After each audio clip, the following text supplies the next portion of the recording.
Elijah, a young pastor, brimmed with passion. His heart ached for his congregation, their struggles his own.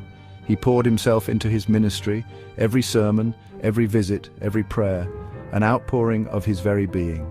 He thrived on the connection, the joy of serving. But the demands grew, the needs multiplied. Late nights turned into sleepless ones, the weight of their burdens, his own cross to bear.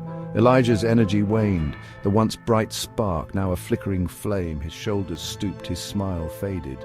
The joy, once a constant companion, now a distant memory. He pushed on, driven by duty, by the fear of letting down his flock, and most importantly his God. Yet a silent storm brewed within, threatening to consume him. Doubt crept in like a thief in the night. Whispers of inadequacy echoed in his ears. "Am I enough?" he questioned. The words, once filled with conviction, now felt hollow. He compared himself to others, their successes magnifying his perceived failures. Sleep offered no escape, only a relentless replay of his shortcomings. The church, once his sanctuary, now felt like a stage where he played a role, the mask hiding his growing despair. He withdrew, isolating himself from those he loved. The laughter of children, once a melody to his ears, now grated on his frayed nerves. The warmth of fellowship, once a source of strength, now felt suffocating. He was adrift, lost in a sea of his own making. The vibrant colors of his faith, now muted shades of gray. One day, a seasoned pastor, a mentor named Samuel, noticed Elijah's struggle. He had walked a similar path, knew the treacherous terrain. Samuel took Elijah aside, his eyes reflecting years of wisdom. "My son," he began, his voice a soothing balm, "even the strongest ox needs rest to plow the field."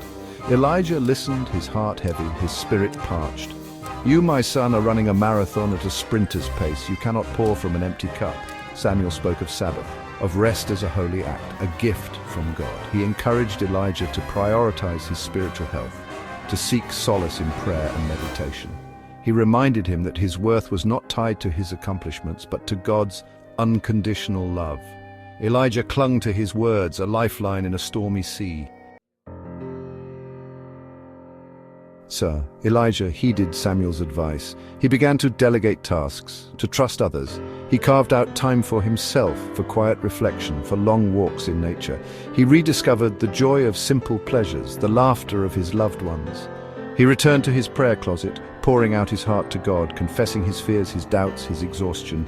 Slowly, color returned to his world. With renewed strength, he returned to his ministry, his heart overflowing. He preached with authenticity, sharing his struggles and triumphs. He led with empathy, understanding the weight of the burdens his congregation carried. Elijah's journey became a testament to the power of rest, the importance of self-care, and the transformative love of God. His story, a beacon of hope, reminded everyone that even in the midst of darkness, dawn awaits.